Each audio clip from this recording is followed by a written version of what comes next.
Muchos saludos a todos ustedes. Mi nombre es Jorge Martínez y en esta ocasión voy a estar compartiendo el capítulo 2 en el libro de Romanos. Particularmente para mí es uno de mis libros favoritos de la Biblia porque explica verdades muy necesarias, yo creo, para todo creyente, que nos ayuda a entender mucho del corazón de Dios y de cuál es ese plan que Él tiene por nosotros. Entonces, en esta ocasión, vamos a ir leyendo capítulo 2 de Romanos desde el verso 1. Dice la palabra de Dios: por tanto, no tienes excusa tú, quien quiera que seas, cuando juzgues a los demás, pues al juzgar a otros te condenas a ti mismo, ya que practicas las mismas cosas. Ahora bien, sabemos que el juicio de Dios contra los que practican tales cosas se basa en la verdad. ¿Piensas entonces que vas a escapar al juicio de Dios, tú que juzgas a otros y sin embargo haces lo mismo que ellos? Esto es muy interesante porque delante de Dios, como personas, todos estamos igualmente necesitados. Muchas veces, según el lugar de donde seamos o la manera en la que hayamos sido formados o criados, tendemos a hacer ciertas preferencias con respecto a los pecados que son más graves y también a los pecados que son de alguna manera más pequeños. Pero delante de Dios no hay distinciones. Verdaderamente cualquier pecado, sea mentira o sea asesinato, sea blasfemia, delante de Dios tienen el mismo grado de error, tienen la misma gravedad. De hecho, la Biblia dice que la paga del pecado es la muerte y no especifica cuál. Y en el momento en donde nosotros empezamos a juzgar a otros y a hacer distinciones, ahí empezamos a ver frutos de esa muerte ya germinando en nuestro corazón, porque la intención de Dios es que nosotros tratemos a otras personas como Él mismo nos ha tratado. Fíjense lo que sigue diciendo aquí en el verso 4. ¿No ves que desprecias las riquezas de la bondad de Dios, de su tolerancia y de su paciencia, al no reconocer que su bondad quiere llevarte al arrepentimiento? Fíjense la lista de bondades de Dios que actúa en nosotros aún en medio de nuestro extravío y de nuestros pecados. En primer lugar, su bondad, su tolerancia y su paciencia. Eso es lo que Dios quiere que nosotros compartamos, sobre todo con las personas que están en necesidad. Porque hubo un momento en donde usted y yo también estuvimos en necesidad. Y gracias a que alguien se animó y se acercó a nosotros, nos invitó, fue insistente muchas veces, no se dejó llevar por nuestro rechazo o por las excusas que nosotros pudimos haber puesto, es que hoy podemos tener una relación con Dios, es que hoy podemos estar en Él. Y Dios quiere que ahora nosotros demos de gracia lo que de gracia hemos recibido. Entonces, aquí en el verso 5 sigue diciendo la palabra de Dios: pero por tu obstinación y por tu corazón empedernido, sigues acumulando castigo contra ti mismo para el día de la ira, cuando Dios revelará su justo juicio. Porque Dios pagará a cada uno según lo que merezcan sus obras. Y hay que hacer un pequeño paréntesis aquí, porque como dice su palabra, ciertamente la paga del pecado es la muerte, y si Dios nos diera el pago por nuestras obras, realmente no alcanzaríamos ningún tipo de favor ni de recompensa de su parte. Recordemos también lo que dice Efesios 2, 8 y 9, que por gracia somos salvos por medio de la fe y que esto no es de nosotros, pues es un don de Dios. Palabra bien importante, don. Y gracia, que es un regalo completamente inmerecido. De la misma forma, también dice que no es por obras para que nadie tenga de qué presumir. Entonces, si bien es cierto que las obras no nos ayudan a llegar a la salvación, ¿de qué manera se está refiriendo aquí el apóstol Pablo en su carta a los romanos? A que en la manera en la que actuamos con los demás sí refleja mucho de lo que hay en nuestro corazón.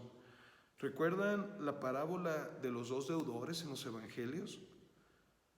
Cuando el primer deudor fue perdonado y dejado libre, él va con el segundo deudor que también le debía a él y se pone en un plan muy pesado, muy fuerte, incluso involucra a la justicia, quiere meterlo a la cárcel.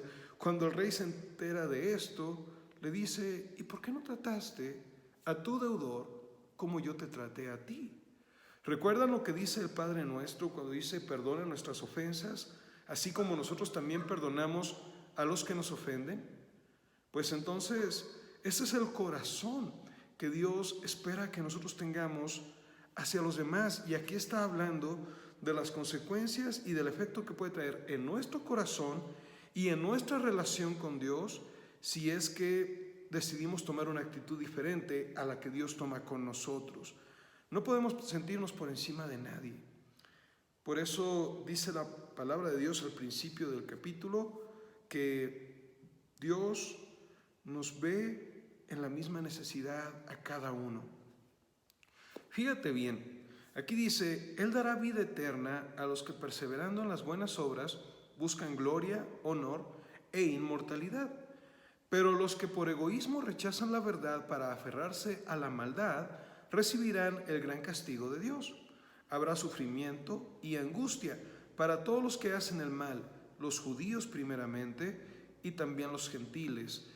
En la cosmovisión de los judíos, estas son las grandes divisiones de las personas. En primer lugar, el grupo al que pertenecen los judíos, y en segundo lugar, los gentiles, que son todas aquellas personas que no son judías. ¿Por qué dice la Biblia que ellos primeramente como judíos? Bueno, en primer lugar, son la nación escogida de Dios, y es el plan que por medio de ellos nosotros hayamos conocido acerca de Dios. Pero también la Biblia dice que al que más se le da, al que más se le revela, al que más se le enseña, también se le demandará más.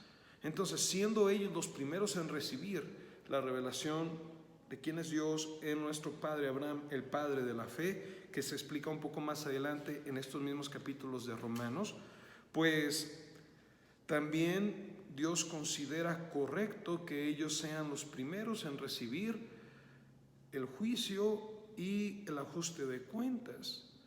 Hasta las personas inconversas dicen que el buen juez por su casa empieza. Y por eso vale la pena primero ir delante de Dios, porque de Él aprendemos cómo tratar las faltas, cómo tratar a los demás, cómo, en la manera como Él nos trata a nosotros.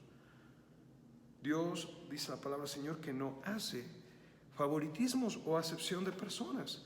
Entonces, dice aquí en el verso 12, después de especificar que Dios no hace favoritismos, todos los que han pecado sin conocer la ley también perecerán sin la ley. O sea, aquí está hablando de que podríamos tomar una excusa de como no conozco la ley, pues puedo pecar y hacer lo que me da la gana. Pero dice, pero Dios no considera justos a los que oyen la ley, sino a los que la cumplen. De hecho, cuando los gentiles que no tienen la ley cumplen por naturaleza lo que la ley exige, ellos son ley para sí mismos, aunque no tengan la ley. Ellos muestran que llevan escrito en el corazón lo que la ley exige, como lo atestigua su conciencia, pues sus propios pensamientos algunas veces los acusan y otras veces los excusan. Así sucederá en el día en que por medio de Jesucristo Dios juzgará los secretos de toda persona, como lo declara mi evangelio. La palabra que aquí el apóstol Pablo nos está compartiendo es que todos vamos a tener un momento en donde le demos cuentas a Dios por nuestra vida. Y en mucho de esas cuentas tendrá que ver en cómo tratamos también a los demás. Si ustedes ven el ejemplo de Jesús en los evangelios, Él era el ejemplo máximo de misericordia sobre los necesitados y sobre aquellos que por conocer mejor la ley que los demás se ponían por encima de ellos. Jesús también les hacía ver la dureza de su corazón y los exhortaba. En muchas ocasiones nosotros vamos a tener algunas discusiones con el Espíritu Santo. Dios nos va a pedir que hagamos algo y nosotros vamos a tomar una decisión. ¿Vamos a obedecer lo que Dios nos está pidiendo o vamos a encontrar una razón del por qué no hacerlo? Y una vez escuché de un autor de apellido Fredrickson que decía: cada vez que tú y yo le ganamos una discusión al Espíritu Santo, terminaremos perdiendo. Pero si dejamos que sea Él el que gane en la discusión entre Él y nosotros, nos vamos a dar cuenta que al perder, también ganamos. Entonces, en este tema de juzgar a los demás, no podemos ponernos por encima de nadie. De hecho, la segunda parte del capítulo, del verso 17 hacia adelante, se refiere específicamente a los judíos, que ellos tenían muchas razones del por qué sentirse privilegiados. Y cómo no, si a través de ellos vino el conocimiento de la ley, vino el conocimiento de la palabra de Dios, profetas que dejaron un gran ejemplo, grandes hombres como Abraham, Moisés, el propio rey David. Y yo sé que entre nosotros tenemos algún personaje que realmente reta y bendice nuestro corazón, como el caso de Daniel o de Oseas. Pero aquí dice la palabra de Dios que aún ellos tienen su necesidad de Él, que no pueden ponerse por encima de nadie. Y ese sería el mensaje que podemos aprender de este capítulo. Delante de Dios, todos realmente tenemos la misma necesidad. Todos también tenemos la misma oportunidad. Juan 3:16 dice: porque de tal manera Dios amó al mundo completo, para que todo aquel que en Él cree no se pierda, sino que tenga la vida eterna.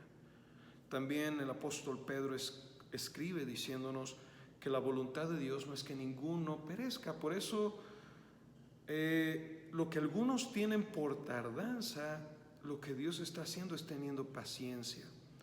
Y esto nos lleva al último punto que quiero compartir. No olvidemos que la salvación es por gracia de Dios. Es un favor que Él ha pagado con su sacrificio en la cruz por el precio de su sangre.